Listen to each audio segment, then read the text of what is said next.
Hello, this is Madeline Campbell, and this is my performance criticism of Mary and Martha, the Good Samaritan, and the Wedding at Cana, or rather the Good Samaritan, Mary and Martha, and the Wedding at Cana.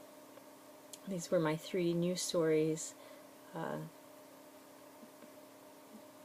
three of my newest stories. The Good Samaritan and Mary and Martha really are meant to be told and understood as a unit, but I learned them separately and told them separately, and in fact I told Mary and Martha first. And they can be told that way and understood that way, but in doing so, you're losing some of the richness of the story and some of the broader context, and I was taking that into account when telling them. I was asked to tell Mary and Martha at a friend's installation, so I was given the text and I was given the translation to use. It was NRSV, and that was fine, but it was just the Mary and Martha text, not the Good Samaritan text. So the congregation would not be hearing the previous story of the Good Samaritan, the previous story of who is my neighbor and what it's like to be neighborly. And this was for a service of installation, and it was being followed by a sermon. So I wanted to convey with this that it was really about hospitality, and that hospitality is not always about making sure all the forks are in the right place and rushing around, but that hospitality is very much about sitting and listening. So I took my time with the story upon reflection and upon looking at it, and after receiving some of Tracy's comments, I think when I tell it again, I will be busier when Martha is busy. I will be much more distracted.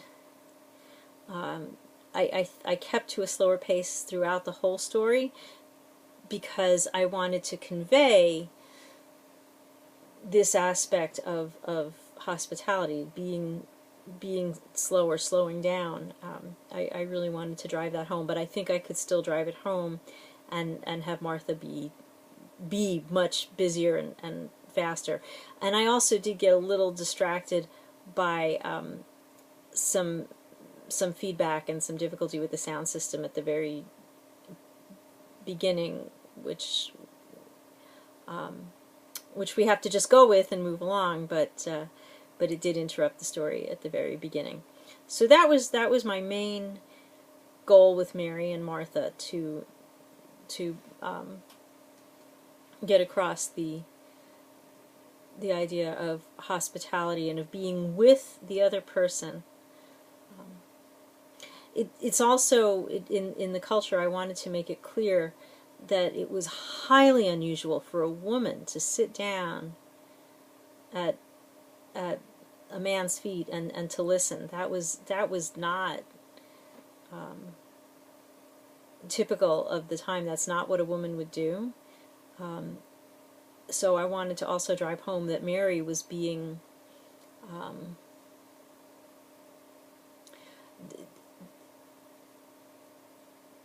she was breaking the mold there, but that too we can break molds and be hospitable.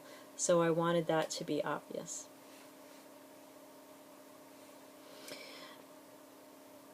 The Good Samaritan I wanted to tell because I had told Mary and Martha, because it is the preceding story, and because I was also requested to tell that at a worship service in the spring. It was a request from a congregant, so I decided that I would go ahead and learn that one as well. But these two stories, they go together, and they work better in that way. The congregant wanted me to focus my my sermon on what happens to the priest and the Levite. It was in the context of a Black Lives Matter sermon on how, so bringing it into the present day, and how so many of us are being the priest and the Levite, which I think is the point of the story in the first place.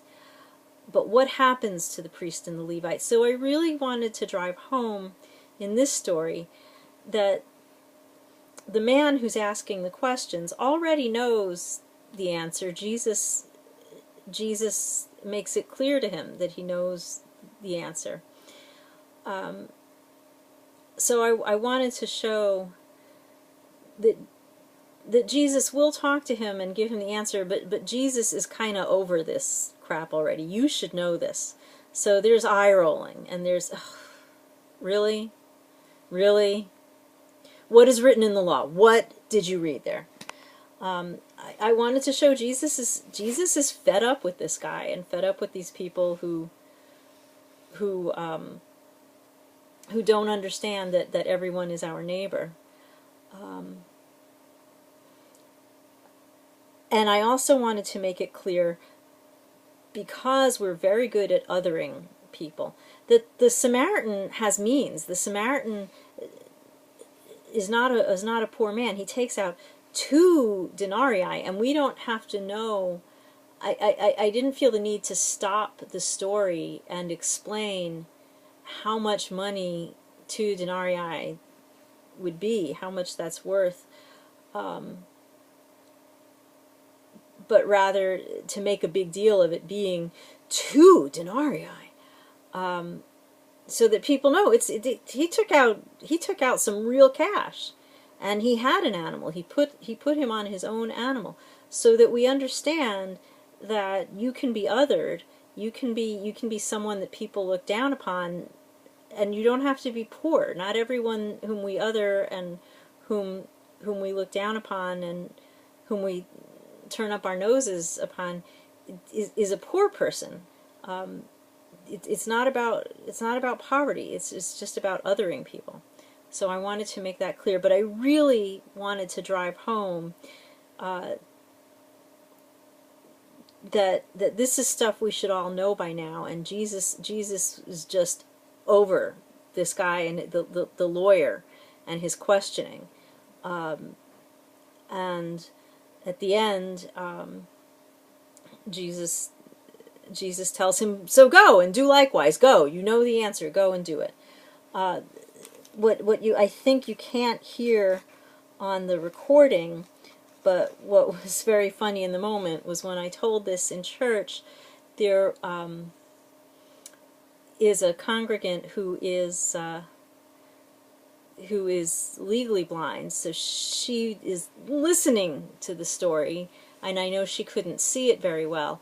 And when I stopped, when Jesus asks, which of these 3 do you think was a neighbor to the man who fell into the hands of the robbers?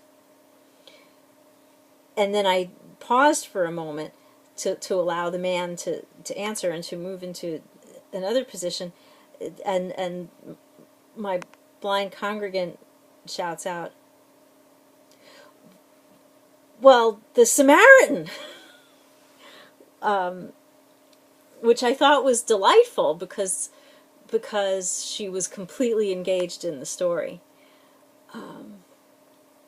and I just continued on with the story at that point. But yes, that was the point, and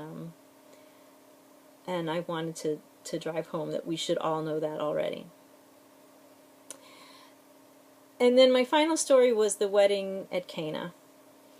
And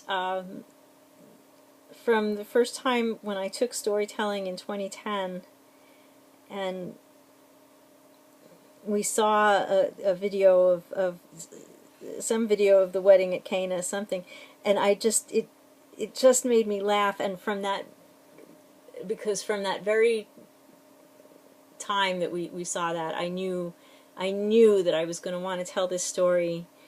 It made me think of all the Jewish weddings that I've been to, and I knew I was going to want to tell this and show Mary as Jesus' Jewish mother. I just totally see her as the Jewish mother who's, poking her son, saying, "Go, go, go, make miracles for everybody." And yet there's some very deep theology in this story as well. So it's full of numbers. It's full of numbers. The third day, 6 stone jars, 20 or 30 gallons,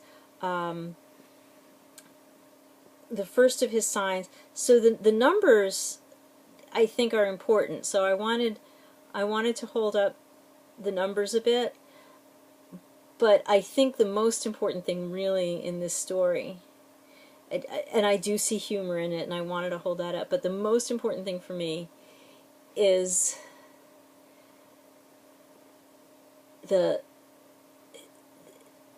despite Jesus' reluctance, the whole call, my time hasn't come yet, I'm not ready to do this, but the wonder of the miracle, Jesus did this, the first of his signs, in Cana of Galilee, and he revealed his glory, and his disciples believed in him. So he had disciples, people were following him, but now they're really believing in him now, and it's John, so it's tough, it's there's a lot under the text, and it goes really deep, and there are layers and layers of meaning, but the layer that I really wanted to get across is this kind of, whoa, we're not really sure what to believe, we're not really sure what just happened, but we believe in this man now. And to make sure everybody knows he's a Jewish man, which I think happens with his Jewish mother. So I love doing this story. I especially love doing it with my daughter. It's just too much fun to do it that way, and I think the theology still comes through. But I want to make it clear that something big is happening, and we don't have to know all the things that happen yet, but we need to know that we believe at this point, and I think the numbers are all part of that. So that's what I wanted to get through with that story. And those are my 3 stories.